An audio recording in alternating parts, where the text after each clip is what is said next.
S'expatrier à Dubaï, est-ce que c'est une bonne idée?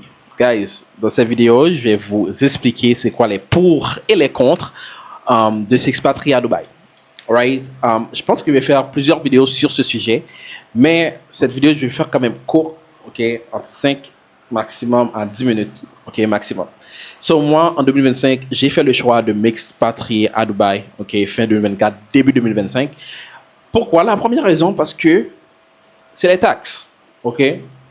On sait tous que les taxes au Canada et au Québec et partout dans d'autres pays, c'est ça qui...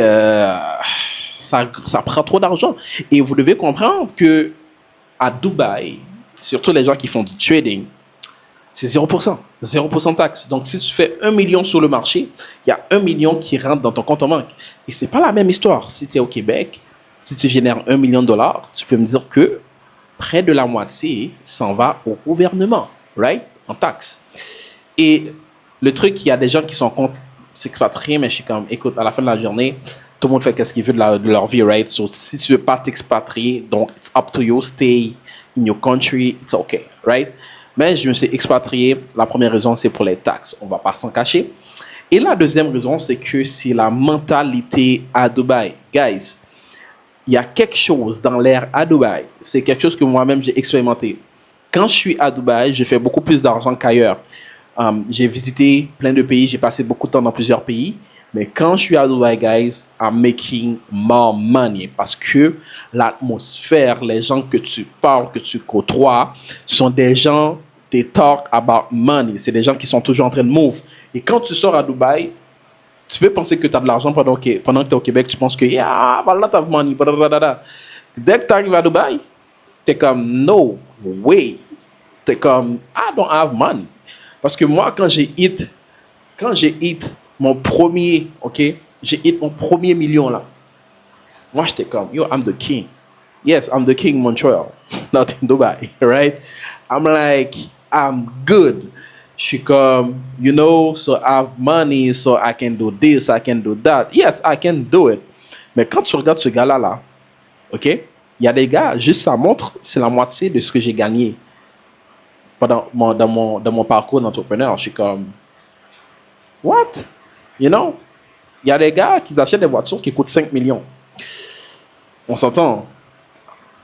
Devenir millionnaire, générer 1 million ou 1,5 million, tu as généré 2 millions, tu ne peux pas t'acheter une voiture qui coûte 5 millions. OK? On va dire comment ils sont et on va dire la vérité comment c'est. Right? Quelqu'un qui peut s'acheter une voiture de 5 millions, 4-5 millions, tu peux me dire que cette personne pèse au moins une trentaine de millions. OK? Même plus que ça. Moi, même à 30 millions, je ne pense pas que je vais m'acheter une voiture à 5 millions. It doesn't make sense, like, to me. Right? C'est 5 millions sur 30. Je tombe déjà à 25 millions pour une voiture. Hell no. Right? So, je pense pas, mais, like, on s'entend à 30 millions, tu peux te le permettre de payer, même si tu l'achètes en crédit, avec ce que tu pèses, tu peux te permettre de payer le monthly payment and stuff like that. OK? Mais, tout ça pour vous dire, guys, la mentalité là-bas, les gens que vous êtes en train de côtoyer vous poussent à faire plus d'argent, right?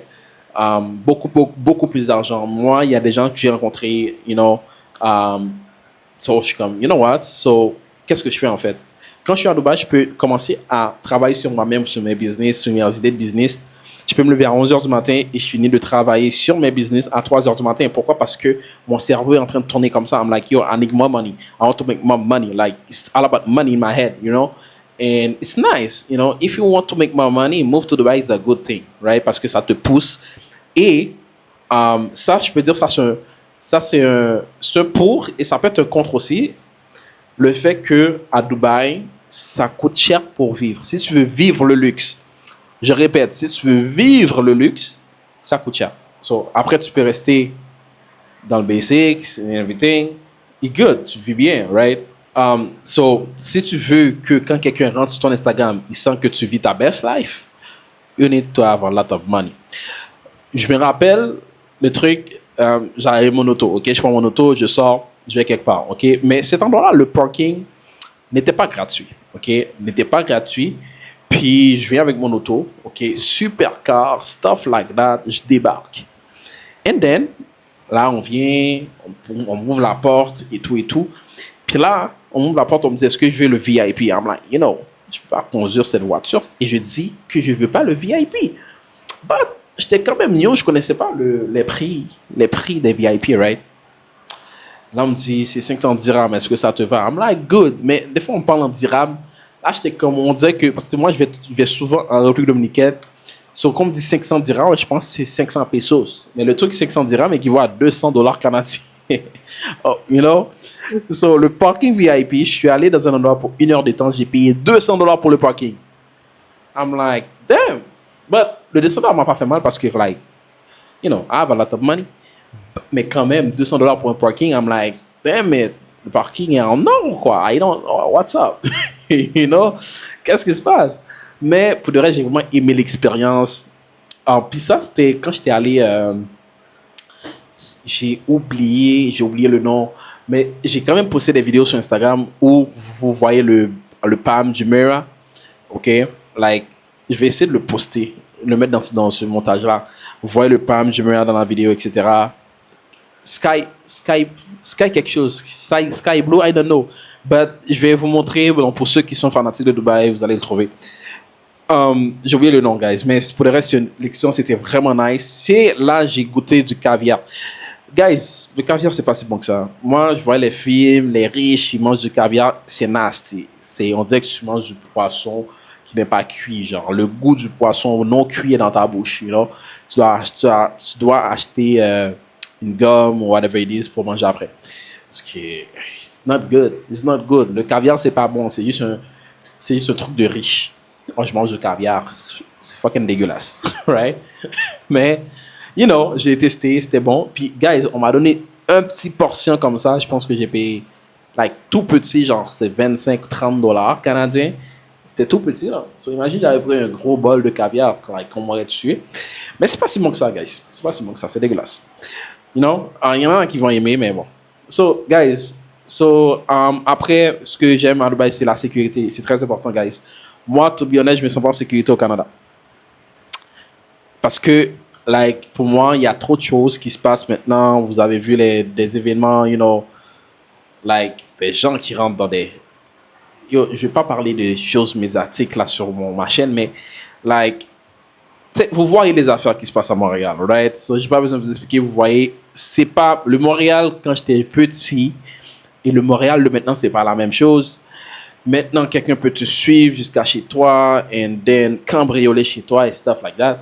Dès que je mets le pied à Montréal, dès que quelqu'un commence à me regarder trop, parce que le truc, j'ai tellement de publicité qui tourne dans le Montréal, je me fais dévisager de partout parce que je suis comme la plupart des personnes me disent, on dirait que j'ai déjà vu ce gars-là quelque part.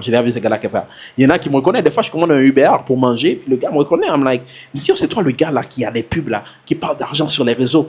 I'm like, yeah, maintenant le gars connaît où j'habite. Il sait où j'habite. I'm like, I don't know this. Il n'y avait pas l'air de quelqu'un qui allait faire quelque chose, mais tu vois, quand je marche à Montréal, puis je me fais fixer souvent parce que vous devez comprendre. J'ai des ads qui tournent. J'ai des gens qui me disent qu'ils me connaissent de Ottawa. Des fois, je suis en vacances, il y a quelqu'un qui reste à me dire, yo, je t'ai vu quelque part. Je suis même pas au Québec. Quelqu'un me dit, je t'ai vu quelque part. Non, boom. You know? Puis des fois, le fait que la sécurité à Montréal, des fois, ça laisse à désirer. J'aime pas me faire reconnaître comme ça dans la rue. D'où pourquoi que je passe la plupart de mon temps à l'extérieur. Je suis pas au Canada, guys. I'm in Dubai. Right? So, la sécurité est très importante. Et vous devez comprendre, à Dubaï, tu peux pas faire un crime et penser que tu peux prendre l'avion et déguerpir. C'est mort. Et il y a la peine de mort. OK? Et c'est une dictature. Just saying. So, tu viens à Dubaï, tu commets un crime, tu peux déjà dire au revoir à tous tes proches. OK? C'est une dictature à Dubaï. Just like, you know?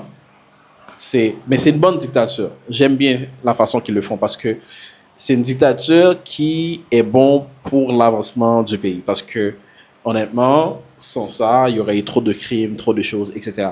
So, pas que je soutienne toute la dictature, mais j'aime bien celui-là. En fait, la dictature, tu le sens même pas. Tu le sens quand tu es hors la loi. C'est quand tu es hors la loi, tu sens que c'est une dictature.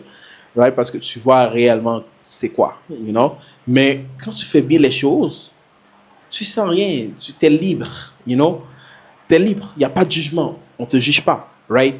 No judgment. Comme tu le sens pas. On ne te regarde pas bizarrement. Right? Which is good. Puis un truc que j'adore à Dubaï, et je sais que ça va piquer. Ça va piquer. Mais ma chaîne est faite pour parler la vérité.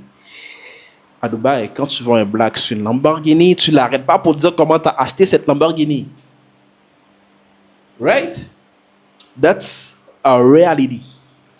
À Dubaï, quand tu vois un black sur une Porsche, Lamborghini, McLaren, tu ne dis pas que automatiquement tu l'associes au crime organisé ou la drogue ou whatever. Non. Nous aussi, les blacks, we can make a lot of money légalement. Et c'est pour ça que j'essaie d'aider le plus de personnes possible avec le trading. Plus de gens, ça c'est pas seulement like just black, mais toutes les personnes qui pensent qu'il faut toucher à l'illégalité pour faire de l'argent, je veux vous montrer que c'est possible de faire de l'argent sans toucher à l'illégalité. Right? Donc, c'est possible. Le même risque que tu prends dans la rue, là, prends le même risque avec l'argent légal. Prends le trading au sérieux, ou bien le business que tu veux. And you're gonna make a lot of money. Right? That's the thing. So, moi, je veux inspirer. À un moment donné, je vais faire une vidéo pour parler vraiment de mon histoire. Mais moi, je veux inspirer les gens. Je me suis donné moi-même cette mission. OK? C'est pas quelqu'un qui me l'a demandé. Je me suis donné cette mission, c'est que, vous voyez, il y a Lugansdorf dans le basket qui impacte les jeunes, et j'adore ça, qui impacte les jeunes de Montréal et dans le sport, etc. Mais moi, le côté business, le make money, je veux impacter le plus de jeunes possible, le plus de gens possible, plus vieux que moi, plus jeunes que moi, dans ce monde-là, right? Mes vidéos dévient tout le temps, guys. J'ai tellement de choses à dire. Je parlais de Dubaï, maintenant je tombe dans la... je tombe dans d'autres choses. So, that's the thing, guys. Ça, c'est des trucs que j'aime de Dubaï. So, la vidéo, ça fait 12 minutes que ça dure. J'avais dit que j'allais l'arrêter à 5 à 10 minutes. So, je viens d'arrêter maintenant, guys. So, abonnez-vous, likez, partagez. J'aurai le temps de vous parler de d'autres vidéos. So, si vous aimez les vidéos comme ça, guys, juste abonnez-vous, laissez un commentaire. Ça, vous ne perdez rien. Ou écris-moi en privé. Dis, yo, continue comme ça. I love your videos, stuff like that. So, ça va me donner le courage de continuer à faire des vidéos YouTube. OK? Sur ce, peace out.